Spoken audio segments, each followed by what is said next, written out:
आपण पाहताय नमस्ते महाराष्ट्र आणि आता एक अतिशय महत्त्वाची बातमी। पंतप्रधान नरेंद्र मोदी थोड्याच वेळात देशवासियांशी संवाद साधणार आहेत। सकाळी बरोबर 9 वाजता पंतप्रधान नरेंद्र मोदी हे देशवासियांना संबोधित करतील।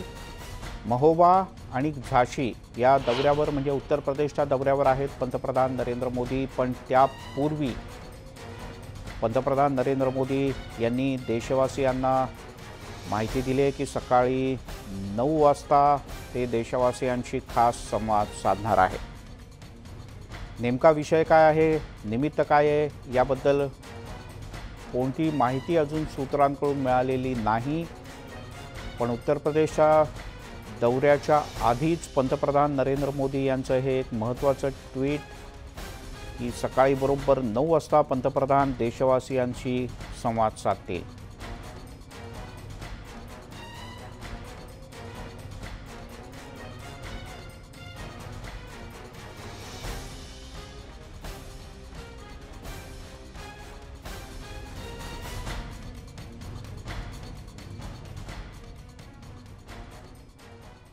आणि आता बातम्या एसटीच्या संपाच्या।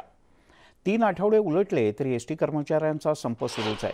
त्यामुळे प्रवाशांचे आतोनात हाल होत आहेत। सरकारकडून कर्मचाऱ्यांना वारंवार अल्टिमेटम देण्यात येतोय, म्हणजे अंतिम इशारा देण्यात येतोय, पण तरीही कर्मचारी आपल्या संपावर, आपल्या मागण्यांवर ठाम आहेत। त्यामुळे आता एसटीचं खाजगीकरण करण्याच्या पर्यायाची चाचपणी सरकारकडून करण्यात येणार असल्याची माहिती सूत्रांनी दिली आहे।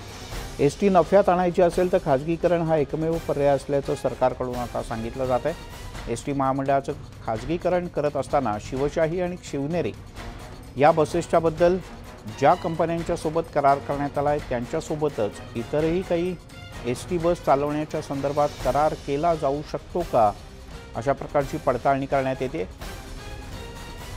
तसंच सुरुवातीच्या टप्प्यात फक्त लांब पल्ल्याच्या गाड्यांचं खाजगीकरण होईल आणि नंतर इतर बसेसचं खाजगीकरण करण्यात येईल, अशी माहिती सूत्रांनी दिली आहे। मात्र याबद्दल अद्याप कोणतीही अधिकृत माहिती सरकारकडून देण्यात आलेली नाही, पण सरकार याची चाचपणी करतंय अशी मात्र माहिती मिळते।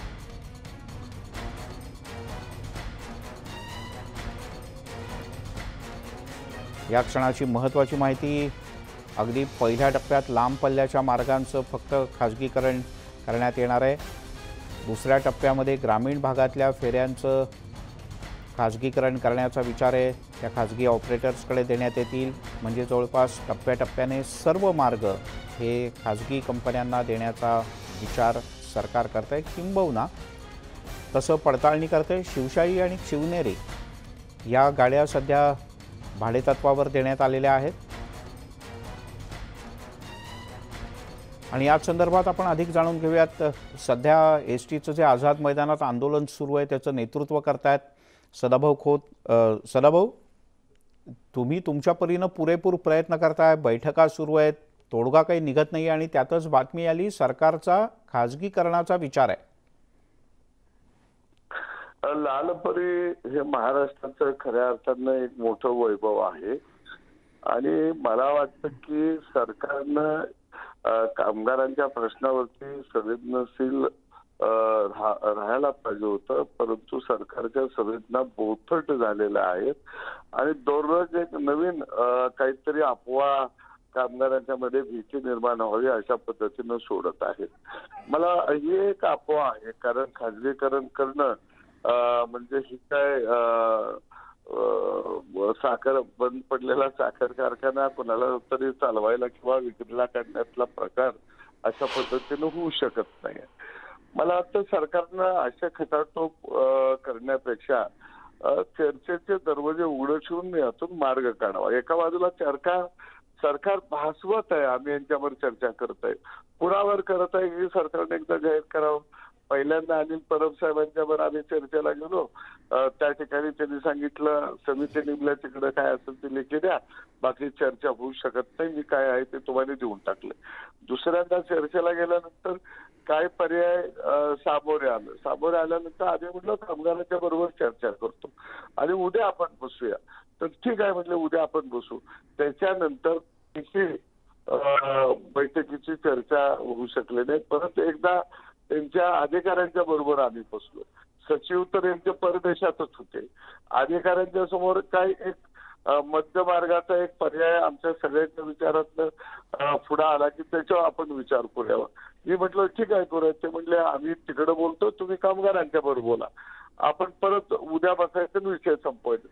त्याच्यानंतर अजिबात त्यांनी चर्चेचं निमंत्रण दिलं नाही का बोलवलं नाही. आणि आता काही डेपोमध्ये तर शिवसैनिक घुसून कामगारांना दमदाटी चाललेली आहे. मला वाटतं की शिवसेनेचा वापर हा समाजकार्यासाठी केला जात होता. कामगार हा आमचा रक्ताचा थेंब आहे अशी म्हणणारी सेना या गोरगरीब कामगारांना सुद्धा तुम्ही त्रास द्यायला लागला. कशी महाराष्ट्रातली जनता भविष्य काळात तुमच्यावर मागे उभा राहील विश्वास ठेवत? मला वाटतं त्या गोरगरीब माणसांना मोडून काढण्यासाठी सरकारनं ताकद खर्च करण्यापेक्षा त्या गोरगरिबांना काही देता येईल का या दृष्टीने विचार करावा. पण मग सरकार हे मुद्दामून करतंय असं वाटतं तुम्हाला? हा अशा प्रकारचा खाजगीकरणाचा विचार करणं हे सरकार मुद्दामून करतंय? नाही, सरकार हे मुद्दामून करायला लागलंय. जसं युद्धाच्या काळामध्ये आंदोलनाच्या काळामध्ये अशा अफवा सुटायच्या आणि गोंधळ निर्माण करायचा. कारण मी चळवळीचा आलेला कार्यकर्ता आहे आणि राष्ट्रवादी आणि जे जे काही पक्ष आहेत असे किती क्रूर आहेत हे चळवळीच्या काळात आम्ही भोगलेलं आहे.